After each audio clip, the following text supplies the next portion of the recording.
মিষ্টির দোকানের ছানা ভাজা আমার বড্ড প্রিয়, তাই মা এবারে আসলেই প্রায়শই আমার জন্য এটা নিয়ে আসে। এবারও তার অন্যথা হয়নি। মিষ্টির দোকানে এগুলো শ বা কেজি হিসাবেই বিক্রি হয়। এই দিয়ে ভেবে নিলাম চিলি পনির বানালে কেমন হয়। যেমন ভাবনা তেমন কাজ শুরু। নমস্কার, আমি সঞ্চিতা আবারও একটি নতুন রেসিপি নিয়ে চলে এসেছি তোমাদের সাথে শেয়ার করব বলে। যদি আমার রান্নাগুলো তোমাদের ভালো লাগে তাহলে ভালোবেসে কুকিং উইথ সঞ্চি চ্যানেলটাকে কিন্তু সাবস্ক্রাইব করতে ভুলো না। ছানা ভাজা তো রেডি, অর্থাৎ পনির তো রেডি, শুধু গ্রেভিটা বানালেই কিন্তু আজকের রেসিপি রেডি। গ্রেভিটা তৈরি করতে যা যা আইটেম লাগবে এই নিয়ে চলে এসেছি। এরপরে গ্যাস জ্বালিয়ে নিলাম এবং ওর মধ্যে কড়াই বসিয়ে পরিমাণ মতো তেল গরম হতে দিলাম। তেল গরম হতেই 1 চা চামচ রসুন কুচি ও 1 চা চামচ আদা কুচি ওর মধ্যে দিয়ে দিলাম। বলে রাখি আমি এখানে 300 গ্রাম ছানা ভাজা নিয়েছি, সেই আন্দাজেই কিন্তু আমি আদা, রসুন, টমেটো, পেঁয়াজ সবটা নিয়েছি।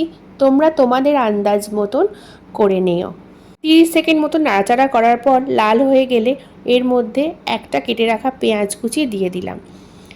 এরপরে আবার একটু নাড়াচাড়া করে অর্ধেকটা কেটে রাখা ক্যাপসিকাম দিয়ে দেব আর একটা কেটে রাখা টমেটো এর মধ্যে দিয়ে নাড়াচাড়া করতে থাকবো। বলে রাখি আমি যেহেতু এখানে টমেটো সস ইউজ কম করেছি, তাই জন্য আমি এখানে টমেটোটা বেশি পরিমাণে দিয়েছি। তোমরা চাইলে শুধুমাত্র টমেটো সস দিয়েও করতে পারো, আবার দুটো মিক্স করেও করতে পারো।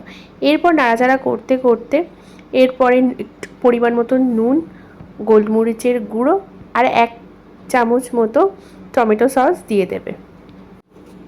এরপর 2 থেকে 3 মিনিট মতো নাড়াচাড়া করার পরে যখন ভাজা ভাজা টাইপের হয়ে আসবে এরপরে অল্প পরিমাণে জল দিয়ে দেবে। জল দিয়ে দেওয়ার পরে ফুটলেই কিন্তু ছানা ভাজাগুলোকে দেবে, তার আগে কিন্তু ছানা ভাজাগুলোকে দিও না। কোনো কারণে যদি ছানা ভাজাগুলো আগে দিয়ে দাও তাহলে কিন্তু ছানা ভাজার মধ্যে অতিরিক্ত রস ঢুকে গিয়ে ভাজাগুলো কিন্তু আগে থাকতেই ভেঙে যেতে পারে। এতে কিন্তু চিলি পনিরের স্বাদটা নষ্ট হয়ে যাবে এবং দেখতেও খুব খারাপ লাগবে। তাই বলছি ফুটে গেলে ছানা ভাজাগুলোকে আস্তে আস্তে ওই গ্রেভির মধ্যে দিয়ে দেবে এবং সিমে করে গ্যাসটা জ্বালিয়ে করবে। ছানা ভাজাগুলো দিয়ে 1 থেকে 2 মিনিট গ্যাসে ফুটতে দাও। এতে কী হবে, গ্রেভিগুলো ছানা ভাজার মধ্যে খুব সুন্দরভাবে ঢুকে যাবে, এতে খেতেও কিন্তু খুব সুন্দর লাগবে। এরপরে নামানোর ঠিক আগে কাঁচা লঙ্কা আর জলে গুলে রাখা 2 চা চামচ মতো কর্নফ্লাওয়ারের গুঁড়ো দিয়ে দাও। এরপরে এই 30 সেকেন্ড মতন ফুটিয়ে নিয়ে নামিয়ে নাও চিলি পনির। ব্যাস রেডি। হাত রুটি কিংবা পরোটা দুর্দান্ত যায় কিন্তু যে কিছুর সাথে এই চিলি পনির।